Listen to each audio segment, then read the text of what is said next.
અને મેં તો 20 વર્ષ પહેલા કીધું હતું જેમ ટેન્શન વધશે ને એમ હાસ્યકારોની કિંમત વધશે.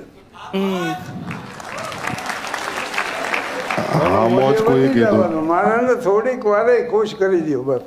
મથુરને જેવા મહેમાન આવ્યા ને મને પૂછ્યું મુહૂર્ત એમ કઈ લાયકાત છે? મેં કીધું ઉંમર લાયક છે.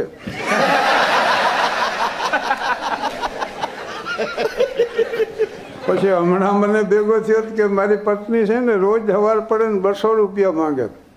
એટલે હોય નહીં તો કે હા સવાર પડ્યું નથી લાવો 200 રૂપિયા. મેં કીધું પણ એ રોજ 200 રૂપિયાનું કરે શું?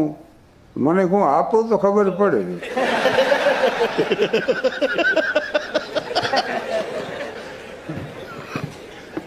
એટલે ટેન્શનમાંથી મુક્ત થઈ જાઓ. ન્યુયોર્કમાં હું ગયો ને તો એક ત્યાં હતા જેને અહીંયા ઉતર્યો તો એ કે ગયા વર્ષે અમને 2 કલાકનો બપોરનો સમય મળેલો, ખાસા 1 કલાક સૂઈ ગયેલા. બોલો, આખા વર્ષમાં 1 કલાક સૂઈ ગયા એનો દાખલો હાલો કહો કીધું હાલો રાજકોટ.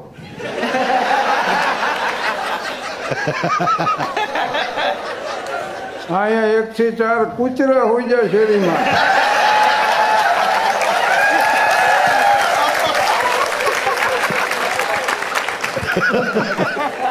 ભિખારી રહ્યા ને ઊંધા વાટકા કરીને હુવે.